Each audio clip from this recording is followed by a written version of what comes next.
Salut!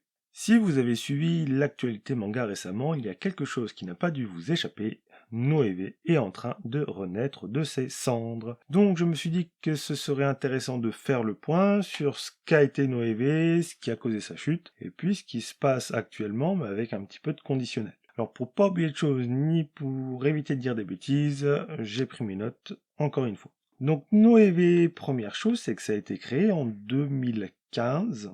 Alors c'est quelque chose qui m'a un peu perturbé, surtout que sur la fiche de la société, c'est marqué achat-revente de vêtements, création de sites web, réalisation de projets audiovisuels ou cinématographiques, entre autres. Bon ça m'a perturbé puisque pour moi les premiers mangas sont sortis en 2020. Et effectivement, en 2020, le fondateur Bertrand Brillois annonce la création du label Noévé Graphics.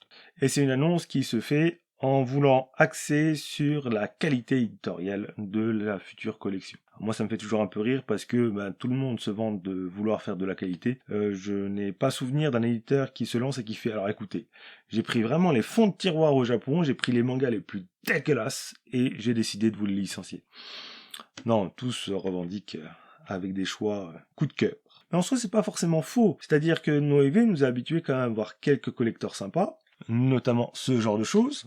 Alors ça fait très boîte à pizza, mais on avait quand même un tome sympa, avec une couverture sympa, et j'ai tout fait tomber, avec un tarot, des cartes, alors c'est pas des ex-libris, mais je sais plus, ils disaient ça comme des cartes, et puis un petit caillou. Désolé pour les fans de lithothérapie et autres, je ne connais pas la signification des cailloux, des pierres précieuses. On a eu aussi des effets qui sont très sympas au niveau des couvertures et au niveau des effets de fabrication. Il a expliqué, le fondateur, avoir créé Noévé pour fournir aux artistes des artbooks, alors je sais pas, pour moi c'est aux clients qu'on fournit des artbooks, mais pourquoi pas, luxurieux, reflétant leur univers tout en offrant aux fans des objets haut de gamme mais abordables. La promesse n'était pas si mauvaise. Et en novembre 2020 sort le premier manga de chez Noévé Graphics avec Veil, et qui sort aussi avec un coffret collector. Et puis il y a Opespe, je ne sais pas sa prononciation, qui sort également en novembre. Alors Veil a eu un bon retour critique, j'en entends beaucoup parler, moins du deuxième, et pour moi c'est pas là où il y a eu le vrai lancement de Noévé, pour moi c'est en février 2021 quand ils sortent Arrête de me chauffer Nagatoro et Run to Girlfriend, qui sont un petit peu des locomotives, mais alors des petites locomotives pour Noévé. Pour ceux qui ne savent pas ce que c'est qu'une locomotive, c'est simple, c'est une licence qui ramène suffisamment d'argent pour permettre à l'éditeur de prendre des risques ailleurs. Par exemple, chez Kiun, on va avoir My Hero Academia, Jujutsu Kaisen. Chez Glénat, on va voir One Piece. Chez Panini, on va voir Demon Slayer. Chaque éditeur essaye d'avoir sa locomotive, ce qui va lui permettre de prendre des risques, et ce qui veut dire qu'il va pouvoir éponger ses pertes lorsqu'il y en a. Pour moi, c'est pas des grosses locomotives, mais ça a permis à Noévé de se lancer confortablement, et puis surtout, le but c'était de donner une image passionnée de la maison d'édition, avec des objets soignés, et avec des petites attentions pour les lecteurs. Notamment, on avait un système de points, alors je ne sais pas si ça a été utile une fois, mais je ne crois pas. Tu pouvais avoir des points dans les mangas, et une fois que tu avais suffisamment de points, tu pouvais avoir quelque chose, mais comme on n'a jamais essayé quelque chose, voilà. On avait aussi des cartes. De mémoire, il n'y a qu'un autre éditeur qui fait ça, c'est Dynamic ou Dynamite. Je crois que c'est Dynamite. Je vous montrerai pas parce que c'est un éditeur de hentai. Et puis au niveau des effets de fabrication aussi, on avait des choses sympas. Et puis on avait aussi du papier épais, etc. Bref, on avait des mangas qui étaient chouettes. Et on arrive en 2022. Et 2022, c'est là où on commence à avoir beaucoup de licences. Au début, il va y avoir une annonce, il va y avoir 24 nouvelles licences. C'est beaucoup, et ça annonce un rythme de parution qui est quand même assez élevé. Alors, à ce stade, les gens ont considéré Noévé comme un petit peu challenger, comme un petit peu nouvel arrivant. Faut se rappeler qu'il arrivait en 2020, c'est-à-dire après Covid, c'est-à-dire après qu'il y ait eu un deuxième boom du manga. Donc, les gens étaient encore assez confiants à ce moment-là. Mais il commençait à y avoir 2-3 rumeurs, notamment des rumeurs d'achat de licences par lot, c'est-à-dire d'aller voir un éditeur et dire écoutez, je voudrais Capeta, et l'éditeur japonais, les ayants droit japonais répondent alors pas de problème, par contre tu vas me prendre ces 5 autres licences. Je te les fais à 90% de réduction, mais tu les prends quand même et tu devras les publier. Le problème c'est que ça engage après l'éditeur à fournir ces mangas, à les imprimer, à les traduire, etc. C'est des frais engagés. On commence à avoir des petites inquiétudes, mais pour l'instant ça va. Autre chose, en 2022, le lancement de la collection XS. Alors pour ceux qui n'ont pas connu XS, hop, XS c'est ça, un Copélion, c'est-à-dire un manga avec un rabat mais qui n'a pas de jaquette. Et c'était proposé à 4 € et à l'époque avec la promesse que ça ne dépasserait jamais 4 €. Personnellement, j'ai jamais cru, mais moi je m'étais dit, au bout d'un moment, il y aura un communiqué pour dire que ça passe de 4 à 5 € quand les mangas auront eux pris 2 € en général. Mais je savais que c'était pas très viable. En plus, on commençait à entendre parler d'histoires de coûts de fabrication, de crise du papier, etc. Moi, j'y ai pas cru, il y en a qui ont cru, bon bah c'est comme ça. Mais ça peut expliquer en partie le fait que la maison d'édition a eu du mal à assurer derrière au niveau des finances. 4 € pour un manga, c'est peu. C'est extrêmement peu et ça permet pas beaucoup de marge, mais pas beaucoup de marge sur tous les acteurs. C'est-à-dire au niveau des traducteurs, des lettreurs, de l'éditeur pour se faire de la trésorerie, pour acheter des nouvelles licences, pour amortir la licence, le libraire aussi, le libraire il se fait pas beaucoup d'argent sur 4 €. Donc il y a le distributeur aussi à payer, le diffuseur, bref, c'est 4 € c'est vraiment compliqué. Mais c'était là, et la promesse était noble de base, c'est-à-dire de proposer des mangas pas cher, et quand on a 12 ans, lorsqu'on a 15 ans, payer ses mangas 4 €, il les payer 8 €, et on apprécie beaucoup. C'est un moment de la vie où on n'a pas forcément beaucoup de moyens. On arrive à fin 2022, début 2023, et là on commence à avoir les premiers retards de parution visible. On peut avoir des fois 6 mois entre le tome 1 et le tome 2. Alors en général, c'est pas comme ça que ça se passe. C'est-à-dire que les premiers mangas sortent, les premiers tomes d'une collection sortent assez rapidement, et ensuite on ralentit, et puis ensuite on rattrape la parution japonaise. Là, il pouvait y avoir 6 mois entre le tome 1, le tome 2, avec des bruits de couloir pas sympas. Ki-Hoon fait totalement l'inverse. Ki-Hoon, par exemple, Freerun, je crois, les 6 premiers tomes, ils sont sortis en l'espace de 6 mois, 8 mois. C'est sorti assez vite. Et ensuite, ça s'est ralenti. Et le fondateur avait confirmé que c'était une volonté, le fondateur de Ki-Hoon. C'était une volonté de sa part de sortir les premiers tomes rapidement, que les gens se fassent une idée, et ensuite on publie de manière plus lente. Fin 2022-2023, il y a encore autre chose. C'est la fin des points. Au final, ça n'aura pas duré très longtemps. C'est la fin des cartes. Parmi les fans de Noévé Graphics, il y en a qui sont déçus, parce que ils aimaient ça, leurs cartes. Ils aimaient la petite attention en plus qu'ils avaient lorsqu'ils achetaient un tome Noévé. Ça a commencé quand même à sentir pas très bon. Pour l'instant, on était relativement bien. Et là, Noévé, ils décident de faire une annonce. Pas de ralentir le rythme de parution, mais encore une fois de dire qu'ils ont 60 licences en stock non annoncées. C'est-à-dire que c'est en stock, c'est de la trésorerie engagée, et pour l'instant, c'est pas traduit, c'est pas lettré, c'est pas imprimé, et c'est pas annoncé auprès des clients. Il y a des gens qui avaient un peu peur, et que fait Noévé en plus? Ils décident de lancer leur label Explicit. C'est-à-dire encore un autre label, pour encore faire des sorties. Et là, les gens, ils ont commencé vraiment à se poser des questions. On arrive maintenant en 2024. 2024, sortie du nouveau site, après des mois et des mois d'annonces. Alors, ils en faisaient pas la pub constamment, mais on avait le site arrive très bientôt. Au final, qu'est-ce qu'on a eu? On a eu un site qui était buggé, et vous ne le savez pas, mais moi là-bas, je suis développeur informatique. Le site était faisable en une grosse après-midi pour quelqu'un qui s'y connaît un peu. Même pas un professionnel, juste quelqu'un qui s'y connaît un peu. On a été beaucoup à se moquer un petit peu, parce que on est conscient de la charge de travail que représente de réaliser ce genre de site. Et ce qui a été pondu, clairement, il n'y avait rien. Il n'y avait pas de travail. C'était buggé, il n'y avait pas grand-chose dessus, c'était un petit peu dommage. Et au final, on commence à approcher la fin de Noévé Graphics. Mai 2024, sur le compte Instagram, tous les mois, ils publiaient les sorties qu'il allait avoir dans le mois, et là, il n'y avait que 3 tomes d'annoncés. Là où avant, ils étaient plutôt à 10 ou à 15. Et là, ça annonçait clairement un ralentissement, une vraie problématique. Juillet 2024, après 2 mois sans publication Instagram pour le planning, donc 100 tomes qui sort, annonce de restructuration pendant l'été. Promis, on revient en septembre. On ne l'a jamais revu, du moins pas cette année-là. En août, annonce, alors pas deux, mais on voit que la société Noévé Graphics est en redressement judiciaire. Alors pour ceux qui ne savent pas ce que c'est, en gros, redressement judiciaire, ça veut dire que on ne peut plus faire n'importe quoi dans l'entreprise avec les dépenses, et on va geler tous les crédits. Ça va permettre à l'entreprise en général de pouvoir se relancer pour honorer des commandes, pour se refaire de la trésorerie, pour pouvoir rembourser après les gens. C'est pas un effacement de dette. Redressement judiciaire, pendant 6 mois. Et pendant ces 6 mois, il n'y a aucune communication. Il n'y a rien de la part de Noévé. Et quelque part, les gens se disent que ça y est, c'est fini. Noévé va fermer. Mais à la surprise générale, même s'il y avait des bruits de couloir qui couraient, c'est officiel, Noévé renaît de ses cendres, juin 2025. Alors, comment ça se traduit? Ça se traduit dans une sorte de partenariat avec IDP. S'il y en a qui ne savent pas ce que c'est IDP, IDP c'est la maison mère qui gère Meian, qui gère Boys Love, qui gère Hot Manga, qui gère Anabook, il me semble aussi. Donc c'est la maison mère. Et ils ont une particularité, IDP, c'est qu'ils sont aussi distributeurs. C'est-à-dire que ils ont la casquette d'éditeur, c'est-à-dire qu'ils font en sorte que des mangas vont se vendre, et ils ont aussi la partie distributeur, c'est-à-dire comment j'emmène les mangas d'un entrepôt à la librairie pour que les clients puissent l'acheter.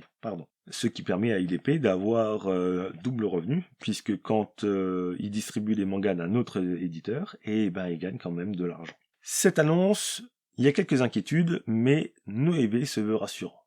Premièrement, on garde le label Noévé Graphique.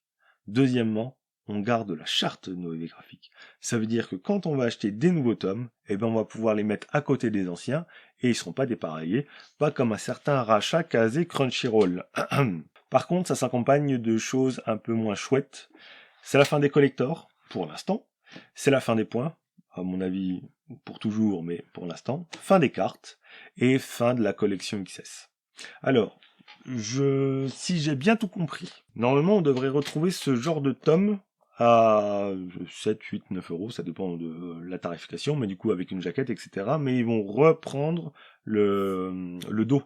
Donc normalement, si on les met les uns à côté des autres, si on a le nez dessus, on va bien voir qu'il y a une différence, puisqu'il y en a un qui a une jaquette et l'autre non. Mais ça va pas jurer. Autre annonce, toutes les licences en cours sont reprises. C'est-à-dire qu'il n'y aura pas de licence morte, de licence sans fin, en théorie. Et encore une annonce, ils font appel aux mêmes traducteurs. Alors je ne sais pas comment ça s'est passé avec les traducteurs, ils ont fait appel à eux, maintenant est-ce qu'ils ont tous répondu présent? Je ne sais pas. Ils étaient engagés probablement sur d'autres projets, et quand je regarde Run to Girlfriend, il y a en l'espace de 18 mois, 24 tomes à traduire. C'est une charge de travail qui est quand même assez élevée. Et comment je sais qu'il y a 24 tomes? Eh bien parce que un move de transparence très appréciable, Noévé a publié un planning de août 2025 à décembre 2026. On voit très large. Avant, on avait les annonces en début de mois pour le mois. Là, on a 1 an et demi d'avance. Là, c'est un vrai pas en avant de signe de transparence. Attention à ce que ça se retourne pas contre eux, parce que si jamais quelque chose qui a été prévu pour novembre 2025 sort en juin 2026, la confiance va de nouveau se rompre. Et c'est une confiance qui doit être rattrapée. Et sinon, ce planning, faut qu'on en parle. Ce planning, c'est 553 nouveaux tomes qui sortent en l'espace de 18 mois. Sur ces 553 tomes, il y a 18 nouvelles licences. Alors la question pourrait se poser de se dire, alors, ils sont dans une situation financière compliquée, à quel moment ils ont de l'argent pour s'acheter une nouvelle licence? Moi, je pense qu'ils n'ont rien dépensé du tout, je pense que ça fait partie du stock qu'ils avaient avant et qu'ils n'ont pas publié, parce qu'ils n'ont pas voulu, etc. Et là, faut que ça sorte. Donc, ils en profitent. 18 nouvelles licences. Une autre information, moi, qui m'intéresse, c'est les licences qui se terminent, et c'est 21. Donc, il y a un petit peu plus de licences qui se terminent que de licences qui débutent. Et ça, je trouve ça appréciable. Et il y a 3 one-shots sur ces 1 an et demi. En tout, ça représente 88 licences qui sont soit commencées, soit continuées, et pour certaines, terminées. Pour ça, c'est pas moi qui ai tout compté, je m'appuie sur le document de Shell. C'est un membre que je croise régulièrement sur Discord et qui a fait un Excel récapitulatif qui est très clair, et donc j'en profite pour le remercier. 553 nouvelles sorties, ça en fait peur à certains. Il y a une confiance, je le rappelle, qui doit être regagnée. Alors, on n'en a pas parlé, mais en quoi consiste le partenariat Noévé-IDP? C'est un petit peu flou, mais ce qu'on sait, c'est que IDP a décidé d'imprimer et de distribuer les tomes de Noévé. En bruit de couloir, apparemment, IDP aurait imprimé en très grosse quantité tous les tomes qui doivent sortir jusqu'à décembre 2025. c'est des bruits de couloir, c'est à prendre avec des pincettes. Mais je pense dans tous les cas que si c'est pas imprimé, c'est en cours ou en tout cas que c'est très très bien engagé. Au final, c'est IDP qui prend le risque actuellement. Noévé n'a pour l'instant rien à perdre et tout à gagner. Alors ça va être le moment un peu bilan final des choses qui sont bien, des choses qui sont pas bien. Quand je parle de bien, pas bien, c'est des choses qui sont engageantes et des choses qui peuvent faire un petit peu peur. Noévé est revenu et ils ont été présents physiquement à la Japan Expo. Les gens ont pu voir les tomes imprimés. Donc ça c'est bien. Il y a un planning qui est clairement annoncé. Hein, le post Instagram, il doit faire 12 pages, très clair. On a la ligne directrice. Là où c'est bien, pas bien, c'est IDP, il va gagner ou il va perdre. Pour des raisons de coût, et sachant qu'ils ont vraiment beaucoup imprimé, je crois qu'ils ont imprimé 200 tomes différents pour réenflouer un petit peu le stock. Ils ont imprimé en Chine et certains disent que ça a perdu en qualité. Mais c'est aussi un petit coup de poker de IDP, parce que si ça se vend pas, c'est quand même eux qui ont pris le risque financier. En pas bien, on a le côté obscur de ce partenariat. Oui, IDP imprime, IDP distribue, mais derrière, il y a un rachat de Noévé, il y a des parts de Noévé, ça on n'est pas sûr, et c'est pas très clair, donc... Et par contre, il y a un truc qui me fait extrêmement peur, moi. C'est que Noévé Graphique, ils étaient en redressement judiciaire. Ça dure 6 mois, un redressement judiciaire. Or là, ça fait plus d'1 an. Donc qu'est-ce qui se passe? En fait, un redressement judiciaire, ça peut être renouvelé une deuxième fois pour 6 mois. Ça veut dire que ça va faire bientôt 1 an. Ils étaient en redressement judiciaire le 19 ou le 20 août 2024. Ça prendra fin le 19 ou 20 août 2025. Et là, c'est les juges qui vont trancher. Est-ce qu'on ferme Noévé ou pas? Et là, je trouve que c'est un gros coup de poker d'IDP d'avoir lancé les impressions, de relancer la machine, sans avoir la finalité du redressement. Alors il y a peut-être, je suis pas un expert en droit, donc il y a peut-être une particularité du droit que je n'ai pas bien saisie, mais ça reste encore un peu fou. Alors l'avantage, c'est qu'on aura quand même les réponses assez rapidement d'ici la fin de l'été. Et en indice qui fait penser que les choses vont bien se passer, c'est que IDP a beaucoup imprimé, et je pense qu'ils n'ont pas spécialement envie de paraître pour des guignols. Je pense qu'il y a eu des petites discussions en interne avec des juges ou autres, avec des avocats, pour assurer un petit peu le coup. Parce que si jamais ils ont imprimé en masse, et que Noévé ferme, et qu'on n'a plus le droit d'utiliser la marque Noévé, les bouquins ils partent à la poubelle. Je ne pense pas qu'IDP aurait pris un si grand risque. Je pense que c'est quand même assez calculé de leur part. Et c'est là où on arrive à la conclusion. Est-ce qu'on achète ou pas du Noévé? Alors, il y a plusieurs clans qui s'affrontent.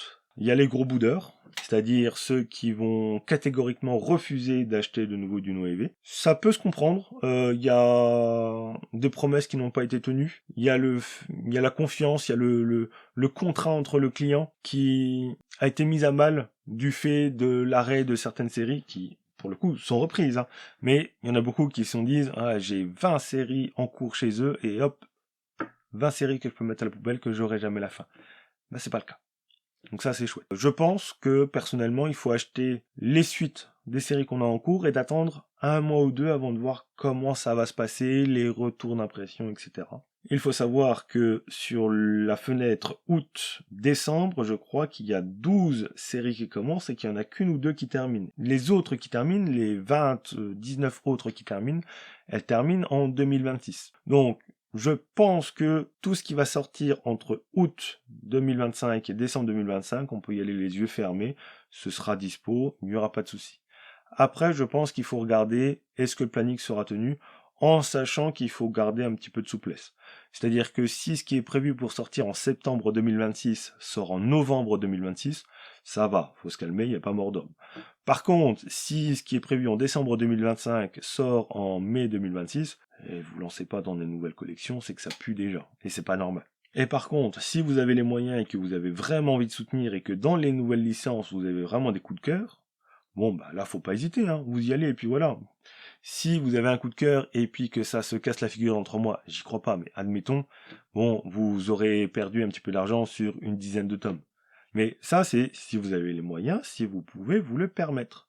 Si par contre, vous avez un budget par mois de 30 €, assurez le coup, finissez les séries, profitez, et attendez un petit peu de voir comment ça évolue. Voilà, j'espère que cette vidéo dossier analyse sur Noévé, sur la situation de Noévé vous a plu. on vous enquiquine beaucoup avec ça. Moi, j'ai pas trop envie au niveau des abonnements, etc. Vous abonnez pas, c'est vous qui choisissez.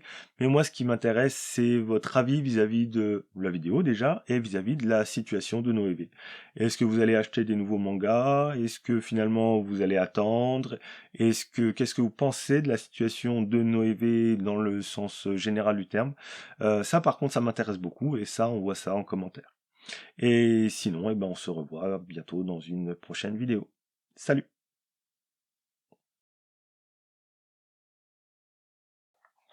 Ah la vache, j'ai soif de parler comme ça.